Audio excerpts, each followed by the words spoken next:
Bonsoir tout le monde. Alors aujourd'hui, je vais répondre à la question de Kevin. Kevin va bientôt passer son permis et il a déjà loupé une fois son permis. Une fois. Pour quelle raison? Parce qu'il n'a pas réussi à gérer une situation dans une intersection et je vais essayer de vous l'expliquer ce soir. Mais avant d'expliquer cela, j'aimerais vous dire, puisqu'il est en conduite accompagnée, je vais en profiter pour donner des conseils à ceux qui sont en conduite accompagnée et ceux qui sont en conduite supervisée, parce que vous faites souvent les mêmes erreurs. Parce que vous avez un accompagnateur qui ne doit pas être votre référentiel. Votre référentiel, votre référence en conduite, ce n'est pas les parents qui ont certainement perdu des bonnes habitudes examen.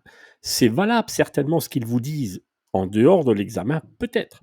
Mais à l'examen, il y a certains points à respecter. Je vais d'abord parler des points ici. Donc, premier point, l'installation. Essayez de faire l'installation dans l'ordre. Parce que souvent, quand vous êtes en conduite supervisée ou accompagnée, vous vous installez, bonjour monsieur, et vous mettez la ceinture. Ça, c'est une erreur que vous faites souvent. Allez, on met la ceinture et après on bricole un peu. Vous n'avez pas repris l'habitude de faire une bonne installation académique comme le moniteur vous a appris. Vous êtes avec les parents et puis hop, on fait n'importe comment. Et comme souvent vous ne voulez pas reprendre beaucoup d'heures avec le moniteur, il n'a pas le temps de revenir sur l'installation. Donc l'installation, on ne va pas rester des heures là-dessus. Essayez de respecter l'ordre pour être sûr qu'il n'y ait rien d'oublié. Alors l'ordre pour l'installation, siège, hauteur, longueur. N'oubliez pas la hauteur, surtout pour les filles ou bien les garçons, lorsque vous êtes petit, n'oubliez pas, vous pouvez monter. Donc S comme siège, c'est par rapport aux jambes, je ne vais pas vous expliquer tout ça, vous regardez mes vidéos, par exemple, sur ma chaîne, il y a 820 vidéos à peu près, vous tapez installation, et là, j'explique plein de vidéos sur l'installation. Donc siège, dossier, bien sûr, le dossier, ça se règle, il faut le régler, même s'il est réglé, réglez-le un petit peu, c'est toujours bien. Il ne faut pas dire à l'inspecteur, il y en a qui disent à l'inspecteur, ouais, c'est bon, tout est bon, j'ai rien besoin de toucher. Non, toucher, régler. À moins qu'ils vous disent, par exemple, souvent, l'inspecteur discute avec le moniteur à l'extérieur et vous dit installez-vous, allez-y, commencez. Et là, vous pouvez vous installer sans l'inspecteur. Mais s'il ne vous dit rien et ensuite il rentre et que vous vous êtes installé, il doit voir votre installation faire. Ok, il y a des exceptions comme ça. Hein. Donc siège, dossier, ça c'est un D. Ensuite, vous oubliez souvent l'appui-tête. Une fois que vous avez fait l'appui-tête, vous réglez le volant. Vous pouvez régler le volant comme ça en profondeur et en hauteur. N'oubliez pas de le faire, c'est toujours bien de le faire. Plus vous en faites, mieux c'est, sans faire de cinéma. Mais l'installation académique, c'est ça. N'oubliez pas l'appui-tête, hein. Ça souvent vous l'oubliez, je vais vous dire. Ça souvent vous l'oubliez. Le siège en hauteur, souvent vous oubliez. Alors des fois vous êtes complètement en bas en volant et puis vous avez oublié de lever. Voilà. Donc siège, dossier, appuie-tête, volant, les rétroviseurs, que ce soit intérieur ou extérieur, peu importe, je marque rétroviseur au cube, ça veut dire qu'il y en a 3 des rétroviseurs. Et ensuite, ceinture au carré.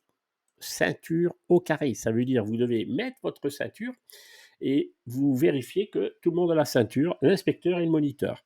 Vous pouvez dire, est-ce que vous avez tous la ceinture? Et vous pouvez même vérifier si l'inspecteur vous regarde pas, hop, vous regardez, et puis il vous voit faire le mouvement, c'est bon. Il y en a qui disent, qui acceptent, il y a des inspecteurs qui acceptent, vous dites, est-ce que tout le monde a la ceinture? Ils vont vous dire oui. Donc ceinture au carré, n'oubliez pas, hein, c'est 1 point si vous vous installez correctement, et 1 point si vous avez donné l'instruction, est-ce que vous avez la ceinture? N'oubliez pas le piège lorsque vous avez fait une manœuvre. Et ensuite, après la manœuvre, il va vous poser les questions examen. Si vous faites une question extérieure, vous partez par exemple lui montrer où se trouve la batterie. Vous rentrez dans le véhicule, de nouveau, il faut demander, bon, ne faites plus l'installation puisque vous avez déjà réglé les rétros pour vous, mais vous devez obligatoirement, une fois que vous avez mis votre ceinture, est-ce que tout le monde a remis la ceinture? Très bien, ok. Et là, vous repartez, sinon, il vous enlève le point sur l'installation. Bon, sur l'installation, c'est ok, vous avez noté, on va continuer. Les rétroviseurs et angles morts. Souvent, vous oubliez, en tant que conduite accompagnée et supervisée, les angles morts et les rétros. Alors, vous regardez quand il faut pas, un peu n'importe comment, c'est toujours mélangé.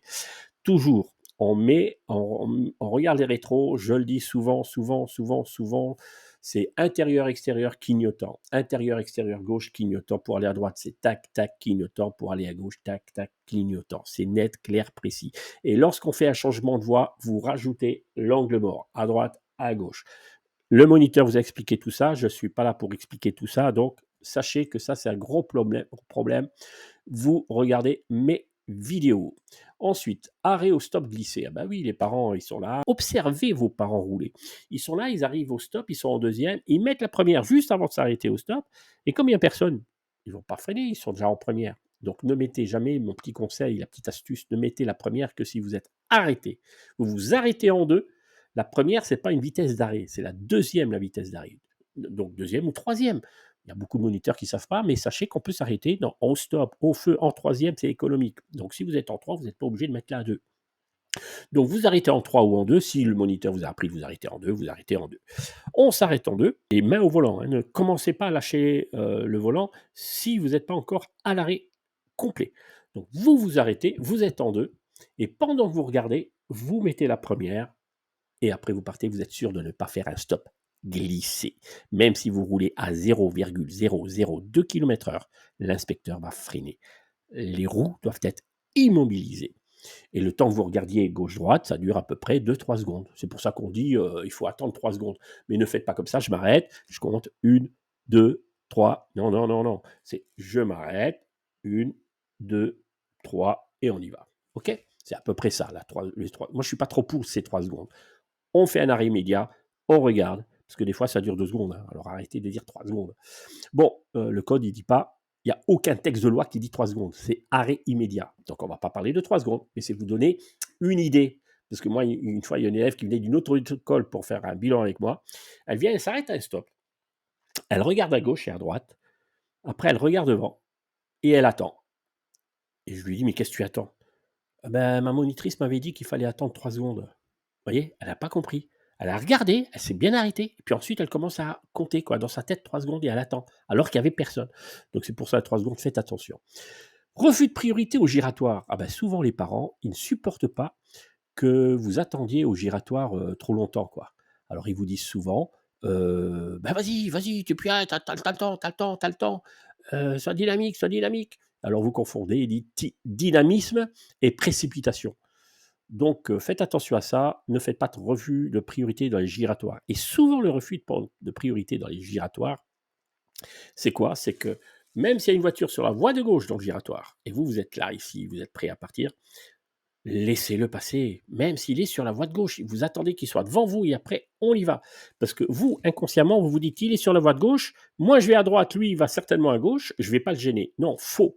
Dans un giratoire, tous ceux qui se trouvent sur les 1/4 à peu près à gauche du giratoire, vous les laissez passer, qu'ils soient sur la voie centrale ou sur la voie extérieure. Okay, là ou là, il doit être devant vous avant de vous engager. Voilà, on ne va pas traîner dessus puisque ce n'était pas le sujet du soir. C'était pour Kevin, mais Kevin, écoute ça, tout ça pour ta deuxième chance pour l'examen. Je ne le connais pas, Kevin. Il m'a téléphoné, il a réussi à avoir mon téléphone, il me connaît, enfin comme ça, par YouTube. Et donc, j'essaie de l'aider au plus. Alors, distance de sécurité, ça aussi avec les parents. Vous ne respectez pas les sécurités, les distances de sécurité. Dans une entrée d'autoroute, si un poids lourd, par exemple, ne rentrez pas sur l'autoroute si vous êtes trop près. Vous gardez un peu de distance. Voilà. Gardez une distance, bonne distance avec le poids lourd. Vous loupez souvent pour ça. Ou bien à l'arrêt. À l'arrêt, vous devez voir les roues du véhicule. Si vous arrêtez là, c'est pas bon, quoi. Hein, ça, c'est le véhicule d'avant et ça, c'est votre avant. Non, on doit voir les roues au sol. Donc, ça, c'est le véhicule. L'autre ici. Voilà, vous devez être à peu près ici. Voilà. Vous devez pouvoir ici voir les pneus. Attendez voir, je vais faire la flèche. Les pneus au sol. Une bonne distance. Pourquoi? Parce que si jamais lui, il recule sans faire exprès, vous avez le temps de klaxonner. Parce que si vous êtes ici, il va vous percuter. Si jamais il est en panne, vous pouvez ici sortir. Parce que là, s'il est en panne et s'il y a un véhicule derrière qui est derrière vous, vous ne pourrez pas reculer, vous êtes coincé parce qu'il est en panne. Et voilà. Ou bien si l'autre derrière, il vous percute ici, ben, vous allez avancer, vous allez le percuter deux constats amiables. Tandis que là, s'il y en a un qui vous percute, vous allez glisser un peu, mais vous avez de la marge pour ne pas percuter l'autre. Donc, uniquement un constat à remplir. Vous ne serez pas responsable, mais vous n'avez que un constat. Voilà, c'est plutôt les tournants à gauche que vous coupez. Par exemple, ici, ils ont un stop. Ici, ils ont un stop. Là, par exemple, bon, il n'y a rien. Vous êtes ici, souvent vous faites ça. Parce que les parents font ça.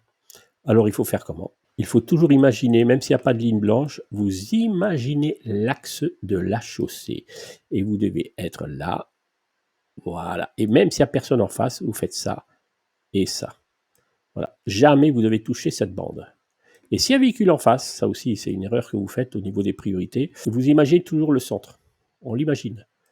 Et si jamais vous devez vous arrêter là. Comme ça, vous tournez là. Enfin, voilà, ici. Voilà, ça c'est sur les tournants coupés. Ensuite, tenue du volant. Ça, bon, ça peut aller souvent, mais quelquefois, vous faites n'importe quoi, vous tournez les mains à l'intérieur. Ou bien vous tournez les mains comme ça. Hein. Non, vous faites académique, comme je vous l'ai appris dans les vidéos et comme le moniteur vous a appris. Trajet identique. Alors le problème aussi, c'est que vous faites souvent les mêmes trajets avec les parents. Fais-moi rouler, ben non, quand j'irai au magasin, tu rouleras. Ou bien quand tu iras à l'école. Et donc vous faites que les trajets école-maison, école-magasin, hypermarché, bureau de tabac, maison, et vous faites toujours les mêmes trajets. Vous n'allez pas au lieu d'examen. Donc l'idéal, c'est de faire de l'autoroute, de la route nationale, du centre-ville, des rues étroites, des priorités, et il faut que ça change. Vous changez de ville avec les parents, il faut tout changer, tout changer. Et surtout, vers la fin, un mois avant l'examen, commencez à aller dans le centre d'examen. Voilà. Et alors là, je vais vous montrer un centre d'examen. Et là, je reviens à Kevin pour sa question. Au centre d'examen, Kevin, tu as loupé ici. Alors, je vous dis merci, Kevin. Si tu as des questions, dis-moi dans les commentaires. Et j'espère, parce que tu vas très bientôt passer ton permis, tu as bien fait de me téléphoner. Et je suis à votre disposition. Moi, ce que je veux, c'est que vous ayez le permis le plus rapidement possible et que vous soyez des super conducteurs. Donc, regardez toutes mes vidéos, partagez les vidéos, likez et commentez. J'attends tous les jours vos commentaires. Allez, ciao tout le monde!